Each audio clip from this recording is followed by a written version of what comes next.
Hey guys, what's going on? And welcome to episode 53 of the podcast. Thank you guys so much for tuning in, whether you're tuning in Skokie, Illinois, walking your Potbelly Pig, which by the way, I got a tweet about, or if you're in transit, maybe you're getting ready for the school year, whatever you're doing, thank you guys so much for tuning in. And this is going to be a little bit, we haven't had an episode like this in a while in terms of some reflections, some acquiescence, seeing what's been going on. But thank you guys for the support on the podcast. It's hard to believe it's been going for a year. You know, we celebrated the 1 year anniversary last week by doing a live interview with Hafu. And so I'm going to jump in talking about that right away. So I kind of got to a point with the interviews. I really enjoy doing them, love doing them. I think they're probably, if not the best, but some of the best content that we've done audio-wise. And it really hit me during the Grand Pooh Bear interview. And I may have talked about this a little bit before, but hang tight with me. It's just, in the middle of that interview, I'm like, man, this should be live. It just felt like, this should be live. And so the next interview was Hafu. I'm like, this will be live. And it just kind of all coincided to be the 1 year anniversary. I also saw something by someone that I follow. You know, you guys know, maybe you don't know. I don't consume a lot of stuff online in terms of content from other people and things like that, just because my decision is either consume content or make stuff. And for me, I just try to make as much as humanly possible. Anyways, it was just kind of, I had read this thing by Gary Vee. It's like, hey, if you're doing a podcast, do it live. It makes sense across all boards. And there's a couple different reasons why, but one of which, I think it may seem like common sense, but I know for a fact that podcast reached more people because we were live on Twitch. It just gave people who maybe have watched a podcast, forgot about it, had never seen it for the first time, whatever. By doing it live on Twitch, there was another at-bat for new people to watch it, or people that had maybe listened in the past and forgot about it or hadn't listened or whatever. It just gave us more at-bats, and it didn't take away from anything else. It didn't take away from the episode going live Monday at 6 a.m. So it made a whole lot of sense in that regard. Also, I got a ton of great feedback across the board. When I doing the podcast live, I won't say there wasn't fear, that's not the right word, but a little bit of not even apprehension, I guess uncertainty of wanting to keep the podcast interview as close to a normal interview as possible. What that means is, by doing it on Twitch, my concern was having chat open and then being distracted from the interview looking at chat, because when I do an interview, I'm like 190 billion percentage dialed into actively listening to whoever the guest is, and I didn't want to have my attention divided between that and live chat, because I felt like it would take away from the purpose of the interview, which is to get the best parts of the story, to get the parts that are going to be of high value to people, to kind of get those things out of people. You can't just passively listen. You have to really actively listen, think about, okay, hey, if I was listening to this podcast, what would I want to know about the person? And that's kind of how I approach it, because sometimes, you may listen to a podcast and you're like, oh, I wish this person would have asked this. And I try to go as deep as possible when I do that. But to do that takes a lot of energy and focus. And normally when I'm live on Twitch, there's a lot of focus, but it's directed in a lot of different areas. So that was a little apprehension, but it surprisingly, I had it up and I would check on it, but it wasn't like a normal show where I'm dialed into it, the majority of the time. But it went really well. And it went so well that for me, it's an easy decision that whenever we do a interview on the podcast, it's going to be live unless there's some extenuating circumstances that does not allow it. So the thing about it, and I think the thing I had to give myself permission to be able to do during the live podcast, is to not make it all the time at the exact same time, just because it's not really feasible, based on people's schedules, depending on who I'm interviewing, where they're located. But basically, whenever I can line up the interview, just stream it on Twitch and then just roll with it. So I'm excited to do that in the future. I think a lot of people enjoyed it, and it just made a whole lot more sense to do it this way. And I feel like, I saw something similar back in the day with the Roundtable podcast. Like they were doing all the recording and then they went live, just because it just makes sense to do it. Makes more sense to do it live. But at the same time, it was nice, like, to have a year under my belt of doing like the podcast before we went live. So super excited about that. That's something that went really, really well. And that interview in particular, did extremely well. I think for a lot of reasons. One, I think Hafu was a very dynamic guest. I think she had a really interesting story. I think she was very, very honest throughout. It wasn't just, her talking about all her championships. It was about her talking about, things she had to go through, struggles, issues, funny things that she did, sneaking into her parents' bedroom to turn the internet back on at night so she could play. I just think it was really honest, and I think that's why it resonated with a lot of people. And I think, I don't know, don't quote me on it, I'd have to ask T-Edits, but I think it was the most viewed and listened to podcast we've had for sure. And of course, Hafu's, has a huge audience in her own right that I think also helped in that regard as well. So from that, I'd mentioned that I'd seen something from Gary Vee that, had talked about the benefits of doing a live podcast. And one of the things which I had maybe downplayed, but it really made me think, and to me, whenever I consume something else, unless there's an execution off of it, or something changes that I'm doing, I don't want to say it's a wash because that's not right, but he read something about if you do a podcast, you should do it live. So you have the video, you have the audio, and then there should be a written format. And I'm like, well, why isn't there a written format? And I started to ask myself, okay, what can I do to turn the podcast into written format? So I don't think I'm a great writer, and on top of that, I don't want to write, and on top of that, my time, I don't have the time to delegate. I don't have the time to attribute to writing. So I'm like, okay, let's do this. Let me reach out on Twitter and see if anyone in the community likes to write and would like to do this as an internship. And which brings up a whole different situation, which we've talked about on the show before, but I like approaching this topic. And so I did that, and one of the first questions was, hey, Dan, is it paid? And my answer is no, it's not. And it always sparks a really big conversation about whether or not you should or shouldn't work for free. And I'm just going to give my perspective on that from my experience, both as working for free as well as hiring people that have worked for free. And now, when I say I'm going to talk about both things that I've done in my life for free, I've done for experience and or connections. And for a specific example, thinking back to college, I had a quote-unquote paid job, which I got some scholarship money, volunteering with a football team. I just say volunteering. I had to be there, 3 hours a day for practice. After practice, I would spend another 3+ hours there, unpaid, trying to do work for the coaches. And I did that for 4 years and didn't get paid, didn't ask to get paid, because I was volunteering my time to something that I wanted to learn and people I wanted to connect with. After 4 years of doing that led, which isn't always the case, but in my case it was, after 4 years of essentially working the paid job and then volunteering another 3 to 4 hours a day, this is in college, also kept me out of trouble. It led to me getting hired in a position that you really got to know someone to have or get or have some really good connections. Well, I didn't really know anyone and I didn't have any experience. So over 4 years, I got experience and made the connections through working for free. So that's one example of my life, how it's really helped me. On the flip side, because I know it really rubs people the wrong way when you ask someone to work for free, and I get it. I understand. And not everyone's in a position where they can delegate time for free, whether it's an hour or 2 hours or 3 hours or 4 hours. That's a whole nother story, and I don't want to get preachy on it. But the other example is both Tyler and Zane the editor. So Tyler, who does the audio podcast, and Zane the editor, who does a lot of video work, editing on the channel, they both started for free. They both started working on the channel and things for free. And for both of them, it led to a position where now they get paid to do it. And so it doesn't always work out that way.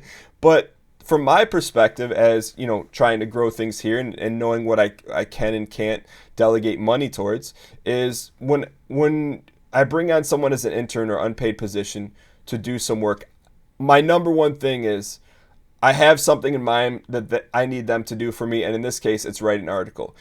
In return for that, since I am I know I am not paying them, I try to provide value to them in another way, whether it is through, the first thing and I'm going through this right now with the writers, but anyways, I'll wrap that up.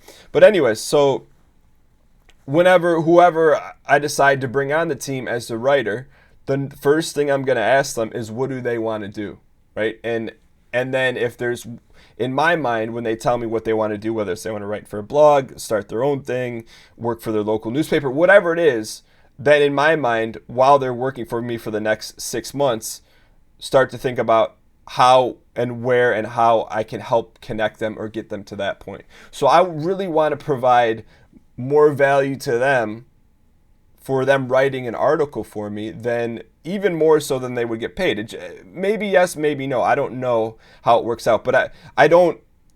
My approach isn't, hey, they're writing this for free, let me extract all the value out of that and do nothing for them, because it's very different for me when someone does that and they do a good job and they consistently work hard and for something that's important to me.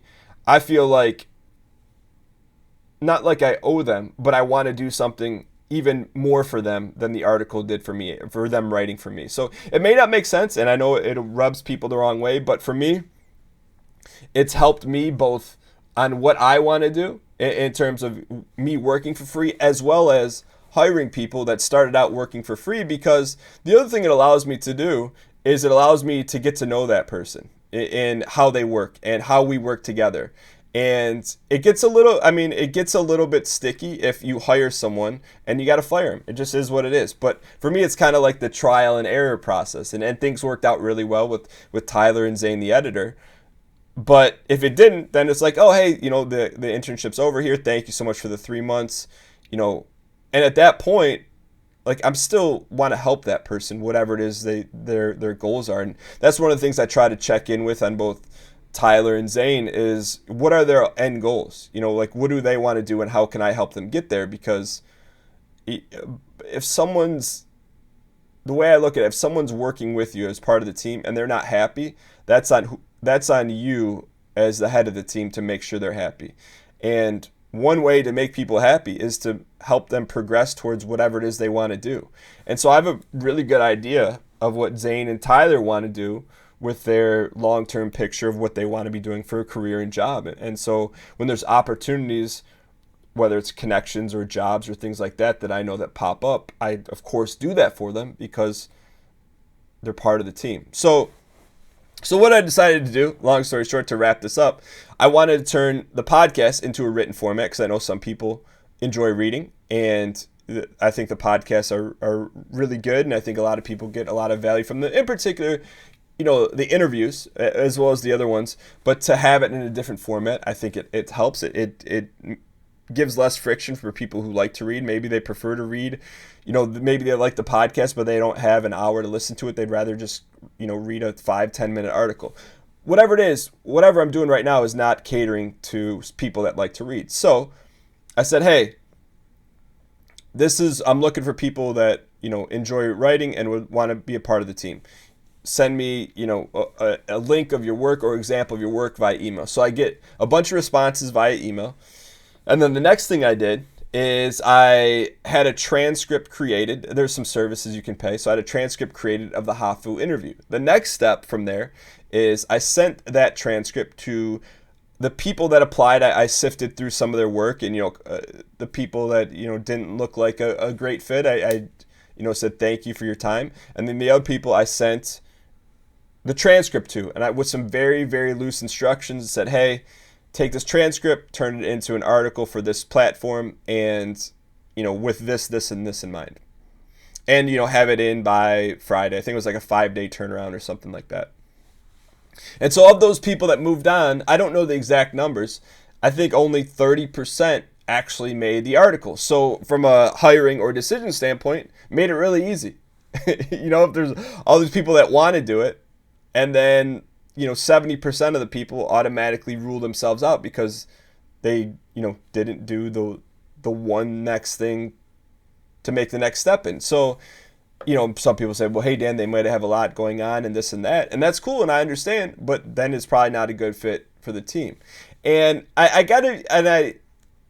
and I got to be careful with the tone and how I'm saying this, but it's how I approach things, and sometimes it's a little blunt and straightforward, but it's like, hey, I want to bring someone on the team who is excited to do it and is excited about what they do, and if it's like pulling teeth to get someone to write an article or whatever, it wasn't that important for them to squeeze in, however long it takes for them to write an article, maybe 30 minutes, an hour, whatever, then that's cool, and I get it. So, but the people that did automatically kind of move on to the final round, which is like, all right, now I have a couple articles around the Hafu interview. Which way do I want to take this thing? So the next step in deciding who to bring on is I'm going to set up a call with the people that move on to the next round and kind of get a feel to see, number one, what is their end goal? What do they want to do? And if there's a way that, I'm going to be honest, if someone has a goal and I know I can help them with everything else being equal, their writing talent, the quality of their article, I'm probably going to pick the person that I can help the best for that position. Like I said, it's kind of like that trade-off between not paying them. So that's part of it, with all things being equal. But at the end of the day, I'm going to bring on the person who I feel is number one. I think even more so than writing talent is, do I think we'll work well together, and do I think they'll work well with the team with Zane and Tyler?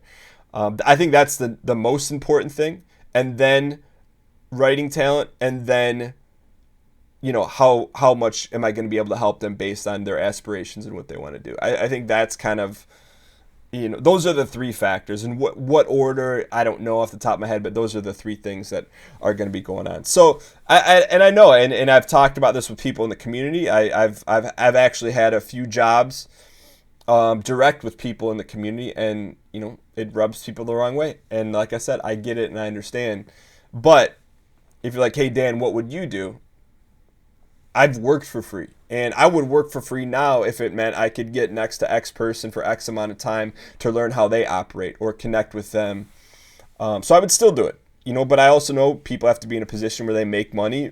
We go down a really interesting path, because it's like, okay, I get it. Everyone needs to make money, but what are you spending your money on, and is that what you want to be doing? So it's a whole different thing, which I don't want to get into deep now, but I know that when you talk about hiring an intern, some people have a bad taste in their mouth. But for me, the way I approach it is I just try to make sure that person's getting at minimum equal value for the work they're putting in. But my goal is to provide more than that. So outside of that, that's something that's going to be happening. So the podcast will be in a written format as well.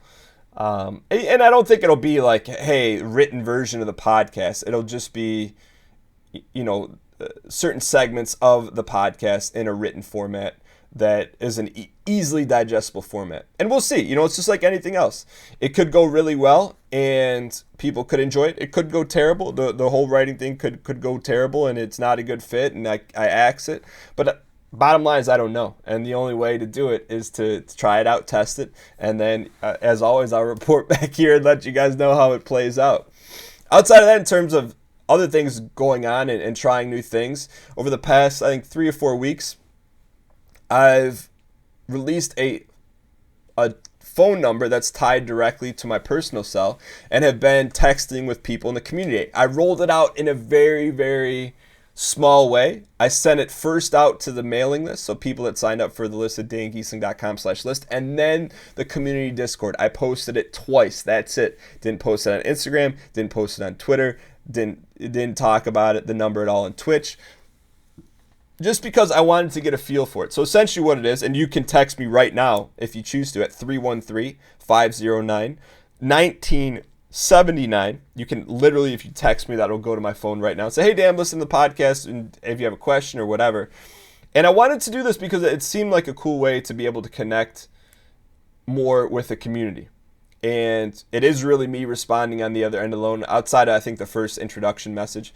And it's been really cool. There's been, people that have popped in Twitch said, hey, Dan, I got the text, or, it's cool. And it's something that I'm continuing to just experiment with before I mass release it. So essentially, you guys, if you're listening right now on the podcast, it's kind of like the third level of test. Because once I blast it out, if I don't know what's going on and I don't know how to use the system, or it gets flooded, then that's on me. So I'm just kind of easing into it. So the text number is 313-509-1979. It's been fun. It's the texts have gone in a lot of different directions, but I think it's been really cool in kind of getting to know people through the community in a different format. Outside of that, a lot of big changes or things changing up this week. So this week, the schedule for the show normally is Monday, Wednesday, Friday on Twitch. Well, I'll do a 3-hour live show on each of those days. This week, the schedule is going to be a little bit off kilter just because of stuff I got going on. And so I figured, you know what? I'm going to do something completely off the wall, completely in terms of different on what we're doing. So I'm essentially scrapping the entire show schedule and show layout, more or less, in terms of games are being played for the week, only for the week. And I'm going to call it, I don't have the exact name, but it's going to be a throwback week. So this week, all on Twitch, I'm going to be playing essentially classics or beloved games that we've played in the past on the show throughout the week, with a twist, of course. So this is another thing, I don't know how it's going to go. It's going to be at a different time. I believe the shows are going to be I think at 4 p.m. Eastern Standard Time. Normally we go live at noon. And it's going to be a total week of an experiment. Whether it goes great or not great, things will, the following week will return to normal. But I think it's going to be something fun, something for people to look forward to. And, at worst, it's going to be something completely different than that we've ever done before on Twitch. So I'm excited to do that. Yeah, I put some thought into what games we're going to play. I've put some feelers out to the community to see if what I have scheduled is what people are going to enjoy watching. But like I said, it's another experiment to see how things go, and I'm excited to see what happens. And I think it's a good time too, because the main games we play in terms of Escape from Tarkov is in a very deep holding pattern. Nothing new's come out for it in a couple months. My only I don't say inhibition, but my only hesitation on doing this is that, and I haven't decided yet, I really enjoy Mario Maker 2. I think people enjoy it, so I don't think I'm going to fully abandon that this week. Just because it makes sense, and I think it's a really, really good fit for the show. So that's kind of the only thing I haven't decided yet, but we'll know by Monday what's going on. And then I'm going to wrap things up here this week with talking about, now this is like legit. It's been a year of doing the podcast, and I can remember a year ago talking about really feeling unsettled or not having any answers in regards to how YouTube fits into the whole picture of everything we're doing here. And so I wanted to share with you directly what I've picked up over the past year in regards to experimenting and doing stuff on YouTube, because now I feel way better than I did a year ago in regards to how YouTube connects with Twitch, connects with the podcast, and everything tied in together. So I kind of got it down to 4 things. And the number one thing I think I've learned, or one of the 4 in no particular order, is that non-episodic content seems to be the single best fit for YouTube, meaning that long-term series on the channel that are story-based games do not fit on the channel. So that's what doesn't fit. What is something that does fit? Individual one-offs. Mario Maker is a great example of that. You don't have to watch every single episode of Mario Maker on YouTube to get it. Meaning that if you miss an episode, it's not a big deal. It's not like you need to go catch up on 30 episodes. Some people will choose to do that, which is amazing. But it's not like a story game where if you miss an episode, you're completely out of the loop. So I've noticed for my channel, 4 things going on with the community, that's the best fit. Another thing I learned is that, and this I think is the biggest one, to cut myself a break out of everything I do online, from Discord to Twitch to YouTube. I put the most internal heat on myself on YouTube. It takes up the most headspace. It takes up the most time. It's kind of like, and it's all internal. I put the most heat on myself on YouTube.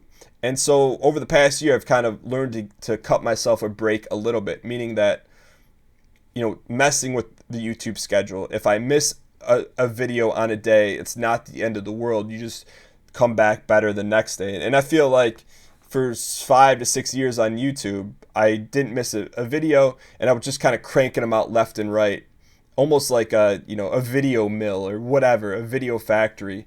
And now I put a lot more deliberate thought into each video, and trying to provide something new and exciting in each video as opposed to doing the same thing over and over again. And while you may look at year over year, the number of videos have gone down, I think the quality has gone up, and I think people are enjoying it more, as opposed to me just kind of sitting down and cranking out 6 videos that I don't want to say are uninspired, but are just, just kind of doing it to do it and keep things going, versus now I'm being a little bit more thoughtful in how I'm spending that time. And then the last thing I said, and the last thing I learned is it's okay to keep a series alive, even if it's not every day. So it kind of builds off the last thing. And the one that sticks out in my head is this MLB series we've been doing. We used to do it, I think, every day.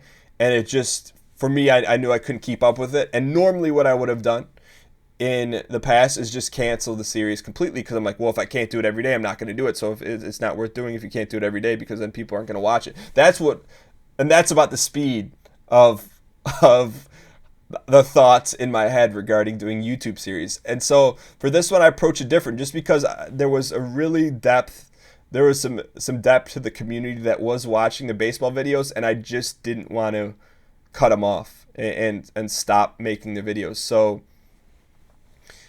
I do the videos once a week for baseball, and that's it. And the expectation for me is just put the baseball video out, have fun with it, and the people that want to watch it make the best video possible. Know that it's not going to be every day, and that's okay. And that's for the first time in really since I've been on YouTube that I've ever done a series that's just one day a week. And I really liked it because it keeps the game really fresh on my end. And I get excited because I know it doesn't matter the number of people that are watching it in regards to, like, if we're comparing objectively Mario Maker to MLB, Mario Maker gets, somewhere around 2,000 to 5,000 videos, or 2,000 to 5,000 views per video, and the MLB will get probably max 1,500 to 1,800. So it's not about that. It's about just keeping it rolling because it's fun and people enjoy watching it without the pressure or internal heat or whatever you want to call it of having to do it every day. So those are the big things I've taken away. And I feel like a year ago, if you would have come on the podcast and said, hey, Dan, don't do episodic content, give yourself a break, shorter videos are better, and keeping a series alive one day a week is okay. If you would have told me those things, I wouldn't have done anything about it. And it's different because when you go through it and you learn on your own and you try stuff, and you have confidence from failing, as odd as that sounds, as having some series that don't go well or trying things that don't go well, it's just, you just got to do it, and so that's what I've learned over the past year. And looking back or looking to the future, I'm sure a year from now I'll have a different take on YouTube, and because we're going to be trying stuff. But bottom line is, and I hope that my goal for the podcast, you guys always know, is to make it worth your while, right? So whether you laugh, whether you like to stay updated, or whether you can take something that I'm going through or have learned and done or experimented with and apply it to whatever you're working on or whatever your aspirations are, that's the end goal. And so I think for me, the biggest thing is just continuing to try and execute new things. We're trying this writing thing, see how it goes. We're trying a random week of Twitch shows. We'll see how it goes. And to just have fun along the way. And to me, that's the whole game, is that I don't know, I don't have all the answers, but I'm going to continue to throw stuff against the wall until I find enough things that stick. And then all of a sudden, you got ball players. So with that being said, thank you guys so much for tuning into the podcast. Hope you guys enjoyed this one, and excited to see how this week goes and check in with you guys next week. But thank you guys so much for everything you do. And final reminder, if you want to shoot text and let me know what you thought about this episode, you can text me at 313-509-1979. Have a great one, guys.